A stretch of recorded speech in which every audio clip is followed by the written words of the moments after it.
Ladies and gentlemen, what's good? What's good? It's yours truly, Dave, the DJ, and we are back. Welcome to the Grown and Save Collective. And y'all know the deal, man. Every month we try to bring you the most interesting, the most intriguing, the most influential and insane individuals all around the town. And today is no different. I'm sitting here with my homie, the man, the myth, the legend, the legendary Sergio Lopez of the AutoSuite. What's going on, homie? Man, I'm good. I'm blessed. I can't complain. What about yourself? Bro, you too smooth for me, dog.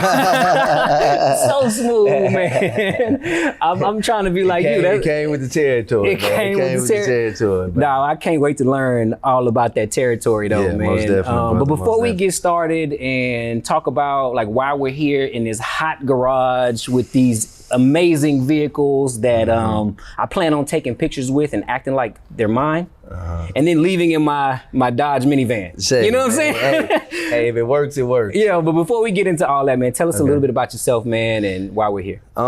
Basically, you know, my name is Sergio Lopez. I'm from Houston, North Side to be exact. We're gonna forgive you for that one. But it's all good. You know, North Side, the best side. You know how it go. You know how it go. Only hard hitters come out of there. Ooh, nah, we ain't gonna say too much though. We ain't gonna say too much. But you know, born and raised out here, just another kid from the streets, and you know, at the end of the day, just trying to make something out of nothing.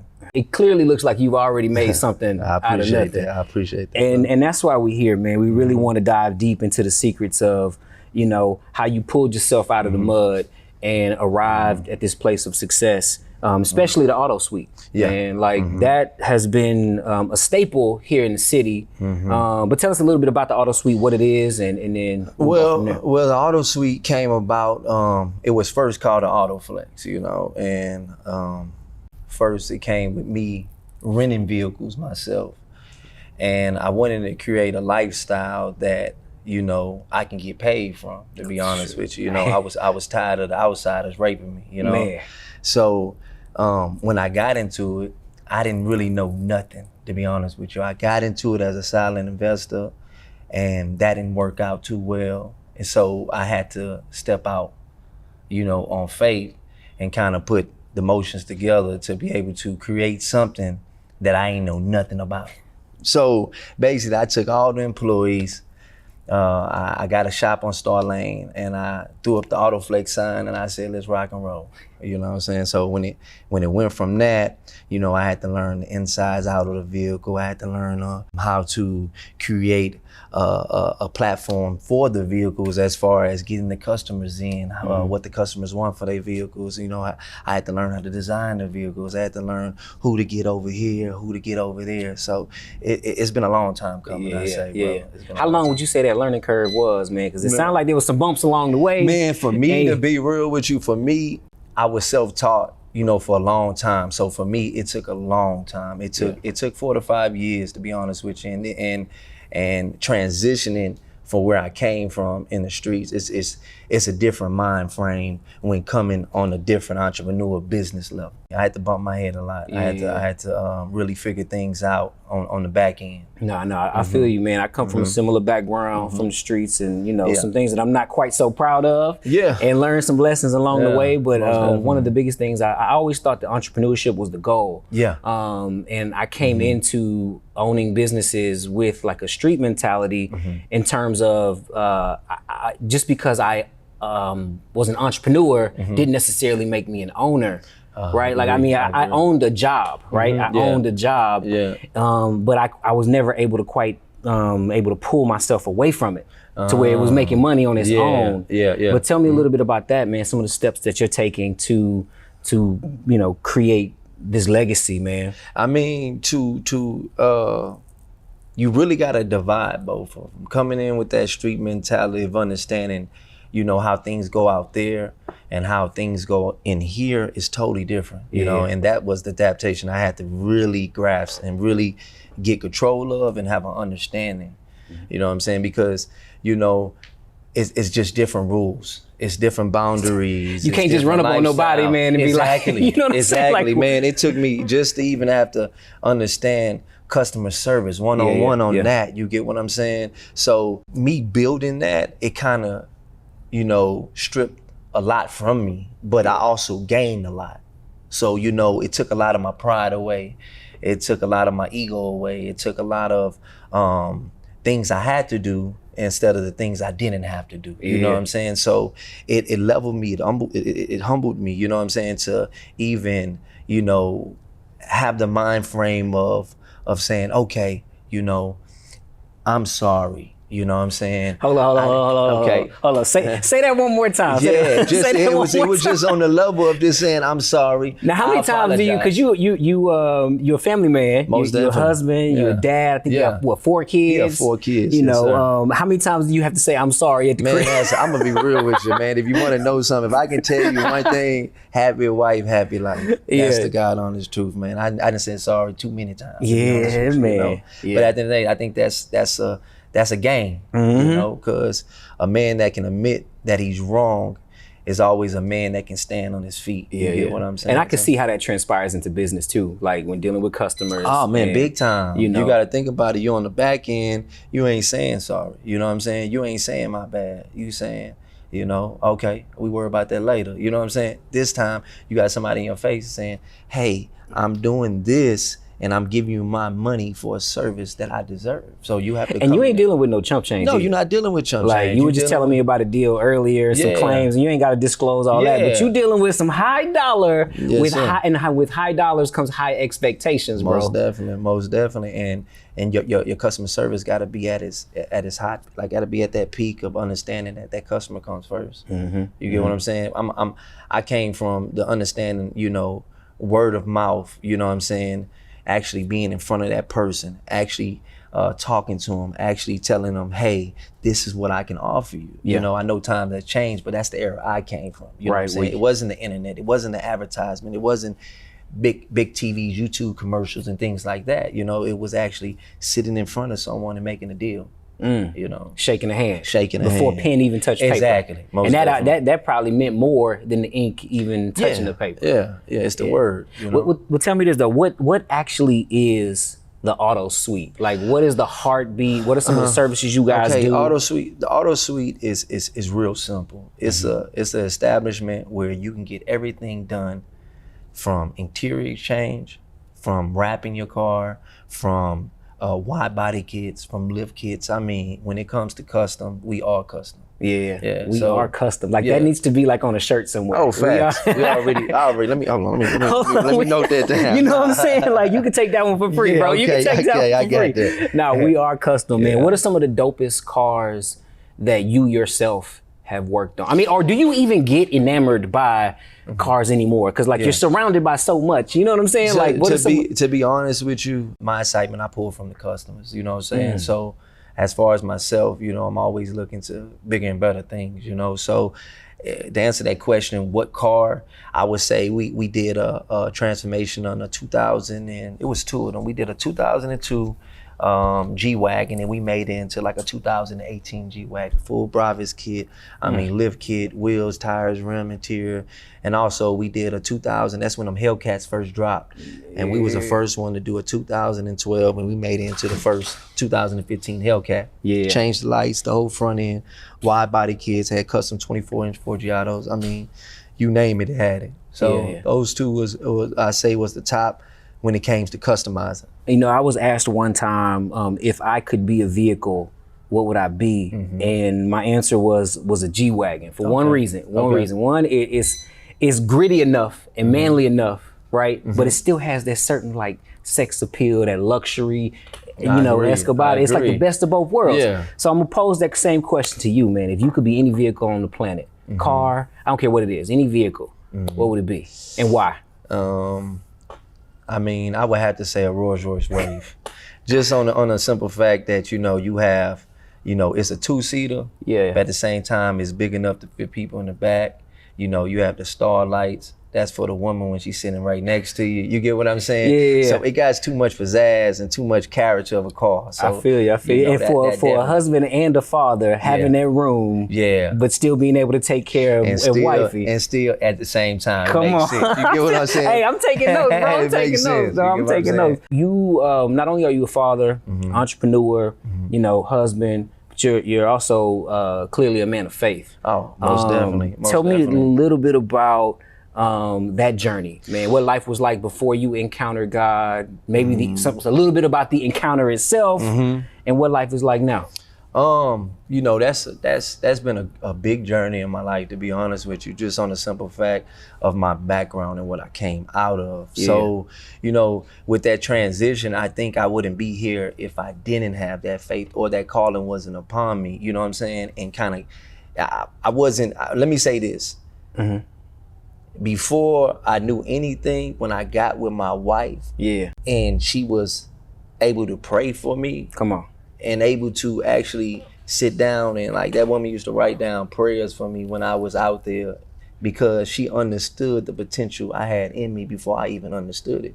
So when she's doing that, it was just an opening of God to kind of tap me on my shoulder, be like, hey, I got a bigger calling for you. Yeah. So where you at is not where I want you to go, but where you at, I'm gonna need that. So where you about to go, you can use that. You get what I'm saying? Yeah. So one of the transition was, you know, my daughter was born, you know. That'll do it for any man. Yeah. I still remember, my daughter's 12 now, and I still, it's something about those girls, dog. Like, look. Both my daughters touch me in a different way, man. I tell people that all the time. You get a daughter, it's gonna do something to you. If it don't do something to you, man, check, get on your knees, do something. You get what I'm saying? Cause it gotta wake up something in you, you know what I'm saying? With them girls, man. And like, I had my second daughter, and at that time, you know, I was battling with a lot of things. And my wife, I remember that because she would constantly pray for me every day, bro. We even had a fight, you know, going into it. Basically, she was telling me, like, you know, you always gotta understand what you're doing it for, or understand what's important when you leave that house. Yeah. And so one time I was just waking up and I had this dream, man, and I remember like yesterday, and it was just a dream of understanding that it's like when I woke up, it was like I was surrounded by all the bad things. You get what I'm saying? And it felt so real for me. I woke up in that feeling. And the crazy part about it, that day I woke up, I didn't never want to go back. Come on. I didn't never want to go back. It was actually like off of me. And I've been doing this since I remember, man, to be real with you. I can't remember a time I wasn't doing what I've been on the streets for a long time. Yeah. You get what I'm saying? Like my background come from that. You know what I'm saying? So it was embedded in me. You know what I'm saying? You almost didn't have no choice. Yeah, I was not sworn in it, but I was born in it. It's a big difference, you know what I'm saying? Big difference, you know what I'm saying? So like for that to be uplifted off of me, just based on my wife praying for me, man, it was a blessing, man, because I really could see the steps or my next steps more clear than I ever seen before. Yeah. That's what, well, how has that, like that faith, and your belief in God, you know, you reading your word, how has that impacted like your business decisions, like the way you operate? Because a lot of people see it as two separate entities, right? They're like, all right, I'm gonna go to church over here, you know what I'm saying? But I'm gonna hold it down in the business world, and that's why we see a lot of corruption, greed, and type of stuff like that. But you clearly operate a little bit different. You know what I'm saying? Like, definitely. So how does your faith impact and influence the way you do business, bro? First thing, we have a rule where, you know, in my business, it's honesty over everything. You get what I'm saying? So you have to lead with truth. In them streets, you have to be a certain type of guy to even, you know, adapt to the type of wolves you're dealing with.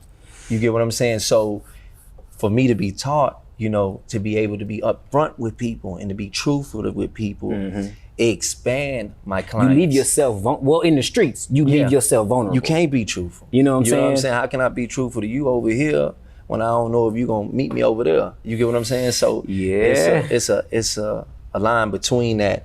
What can I do and how can I do it, or why I'm gonna do it, you know? But on the back end, you know, you have an establishment where all you're doing is telling the truth. So what that brings loyal customers. Come on. That brings great reviews. Ooh. That brings a great service that money can't buy. Yeah. You know what I'm saying? So, look, I'm gonna be real with you. We have a wedding business. We've talked about this numerous times, like in some of our back end conversations. And during COVID, during Harvey, during some of the big disasters that we faced here in the city and across the nation, some of the things that have kept us alive has been our dedication to our customers. Okay. Like, in those loyal ones who either refer and refer and refer and refer. One of my favorite clients was a couple obviously, but they were, I had already done 4 of their siblings' weddings.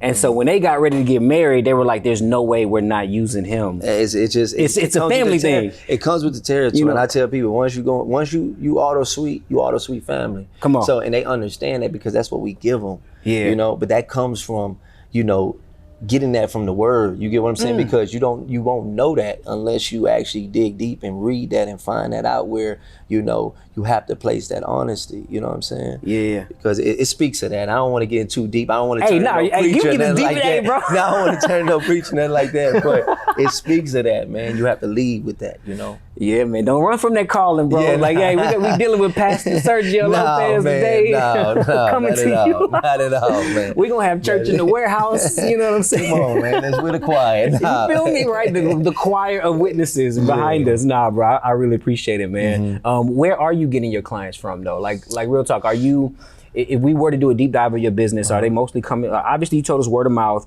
What are some of the other ways that you're attracting new business, you know, into, because we got a lot of entrepreneurs who tune in and, you know, are looking for some of those nuggets. Like, man, how can I get the phones to ring? You know what I'm saying? Yeah, I think, you know, first thing first, you know, you got to have a Google account. You know, you have to have something where, you know, you have to have a platform where they can leave reviews, because nowadays everything is on the internet.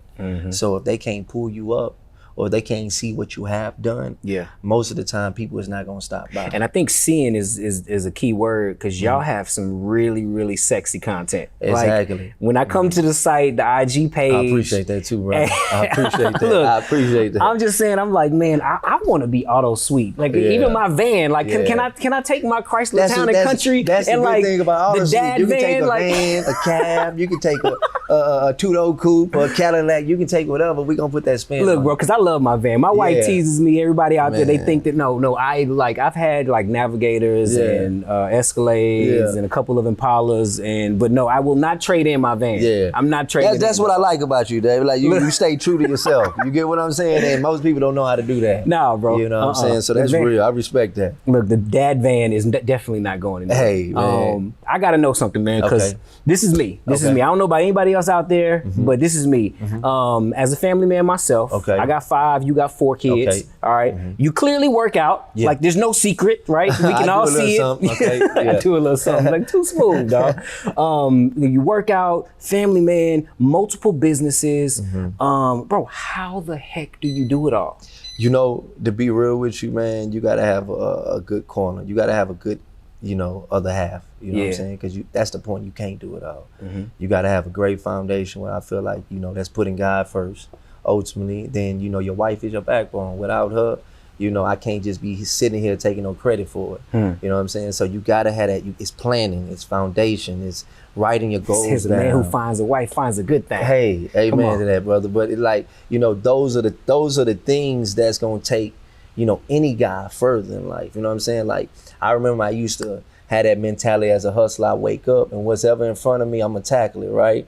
But then I came to have an understanding of, you know, less action, you know, requires more thinking.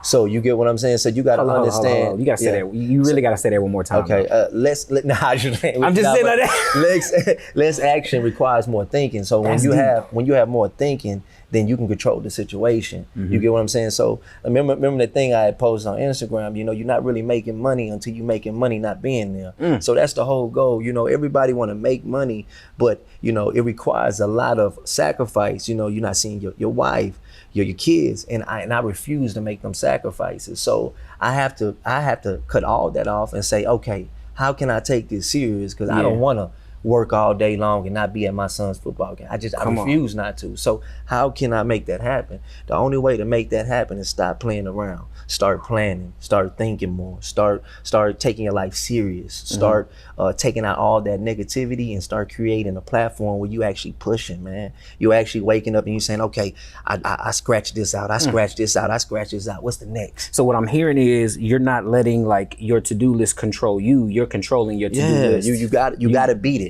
Yeah. And that's the whole thing. It's not waking up just writing anything down.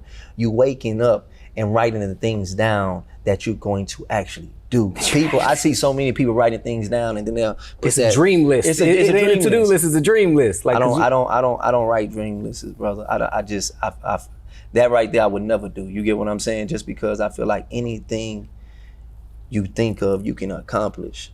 It just takes hard work and dedication. Yeah. You know? Yeah. Man, this is another thing that I really wanted to know, man. There's a lot of things I want to know, but I know we're limited on time. Yeah, most definitely. You know, it seems like you have it all, right? Beautiful wife, beautiful family, you know, successful businesses, you know what I'm saying? Like, what motivates you to keep going after more? Right, like how do you avoid complacency? Like, all right, yeah, cool, I'm cool with the roles, and you know what I'm saying? Like, because but to be real with you, I'm still working. You get what I'm saying? Like, until my money is working and I'm not, you know, then I'm not gonna stop. You get what I'm saying? Because I still feel like I'm working. You know what I'm saying? The whole goal is to get out of it. You know what I'm saying? Just like the streets, the whole goal is to get out of it.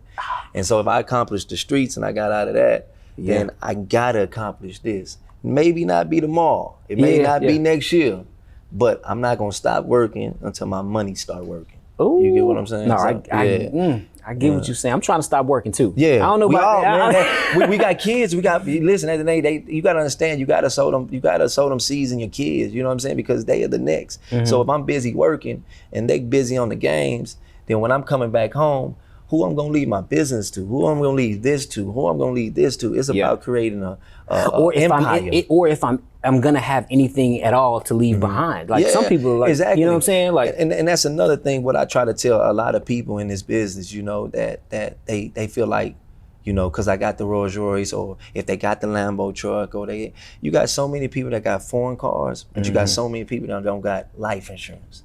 The simplest thing to get in life. You know, life insurance, if you healthy, that's only $59 a month. Yeah. You got to understand, like, these are the things that's holding us back. You know, these are the things that's putting us in these traps where now we in debt.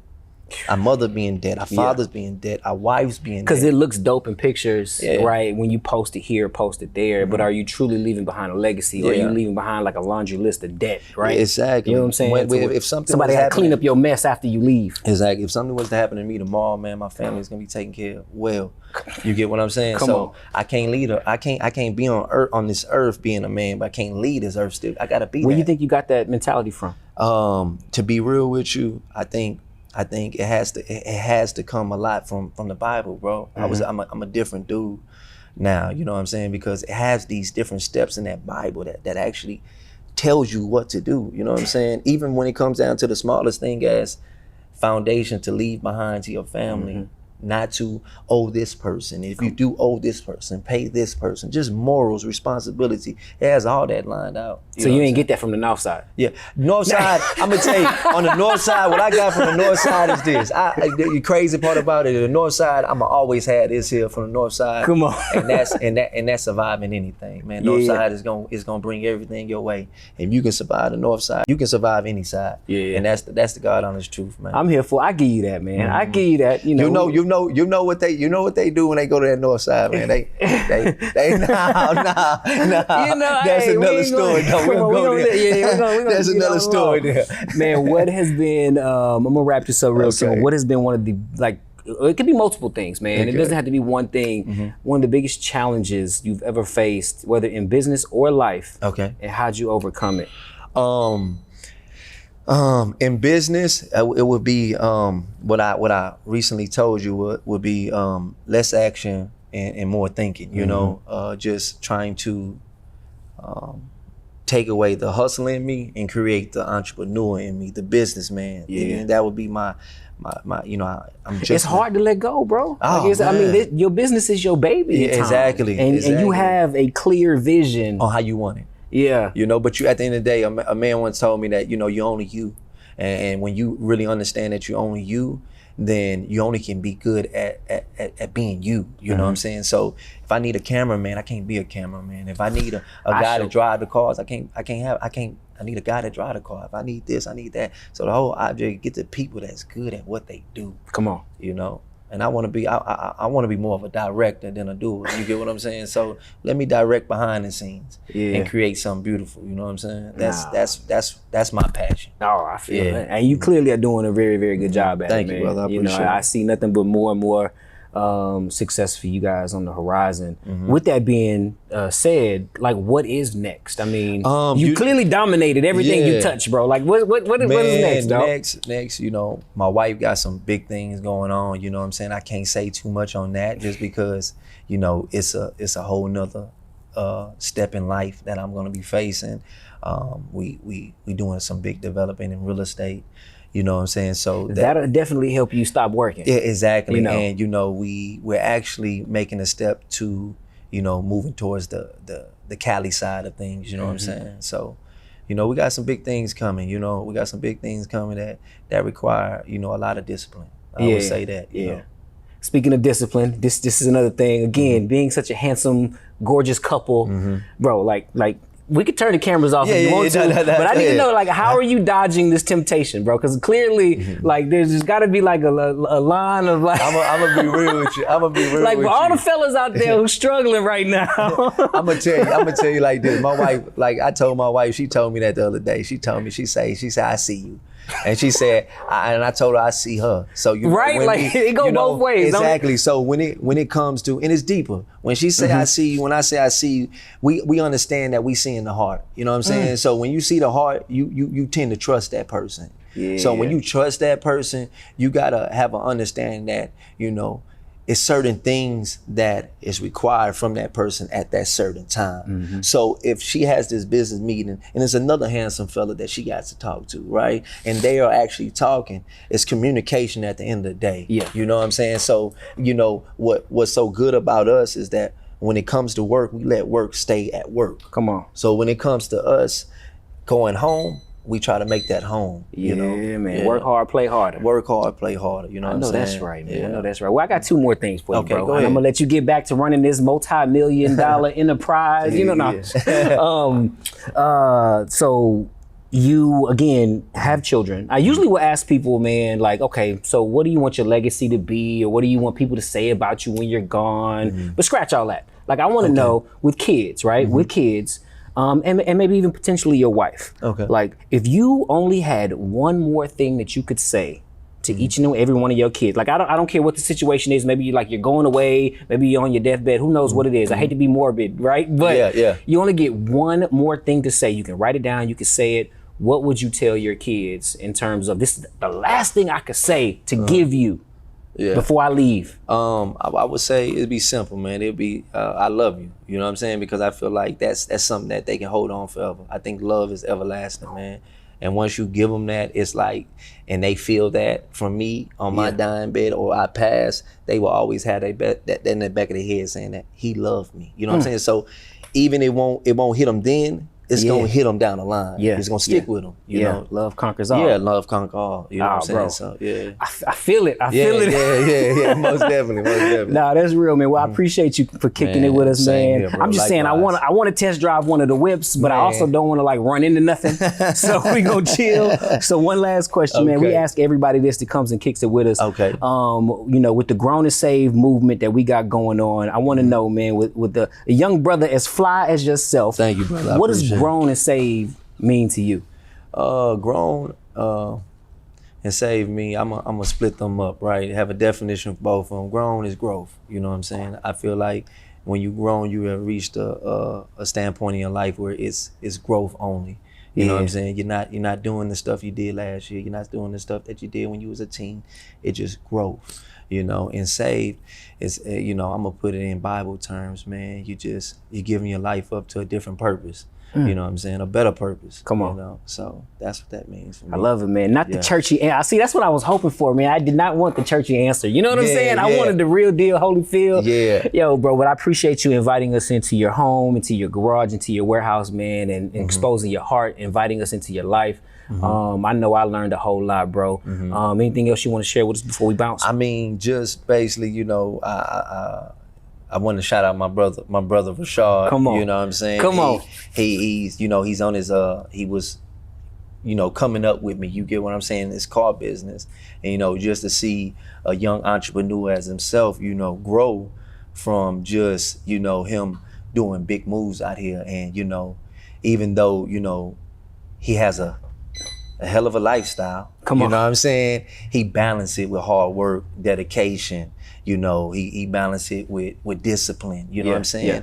And it just shows that anything you do in life, if you do it right, you always can bring somebody behind you or in front of you or side of you and push and pour into them in their career and what they do and what they make out as a living. You know what I'm saying? So hold on. So what like I need to know, man, what's Rashad got going on? So Rashad got special? This. So, is he in the I see him right over there, bro. Can you come kick it with us? Come on, Rashad. I know we ain't got no mic for you, dog, but tell me about Rashad. Man, Rashad, what you got going on, bro? I'm gonna let him share that because I'm extremely proud of this dude, I must say. But go ahead, Rashad, do your thing. Man, pretty much, what was it, about 4 years ago? Yeah, 4 years ago. 4 years ago, he told me he wanted to do his car thing with his body shop. And he knew I was just out here. I didn't know what I was doing, but I knew a lot of people.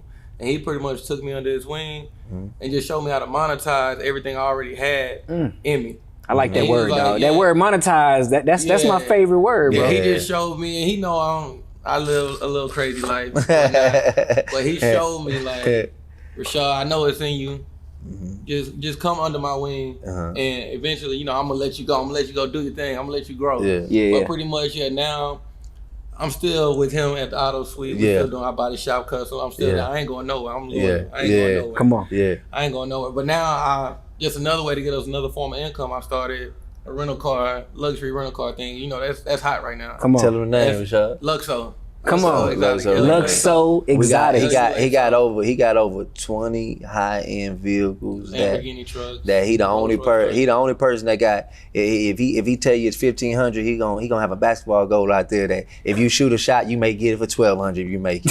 So we got a basketball court somewhere right here. I'm just saying, like, I'm trying to pull off. But he definitely got his own style, man, and he's the #1 spot in Houston. Just bottom line, if you rocking with him, you rocking with me. Exactly. Look, I'm out here. Nah, man, I love it, man. Rashad, Sergio, man, you guys are the real deal, man. I appreciate it, bro. Listen, guys, Grown and Saved is going down. You need to get your car worked on. You need one of them luxury rentals. You already know where it's happening. We hope you guys learned something today, man, and we're blessed. Yes. My bro. Always. Yo, what we pulling off in, though? We can do that Rolls Royce. Hey, let's get it, dog. Hey, I'm just saying, let's roll out. Look, I told y'all we was pulling off. I'm just saying. Sergio gave me the keys. Hey, we gotta roll out. It's about to go now. You know that. Y'all know I don't know nothing. Hey, you good? This is not the van. This is not the van. Hey, this all yours. I feel like I'm in a freaking airplane, dog. Like, well, hold on, what I gotta press? So you gonna hit it from here? Hey, listen, don't worry, you gonna hit it here. You drive it. All right, we drive. I'm just going forward. That's all I'm doing.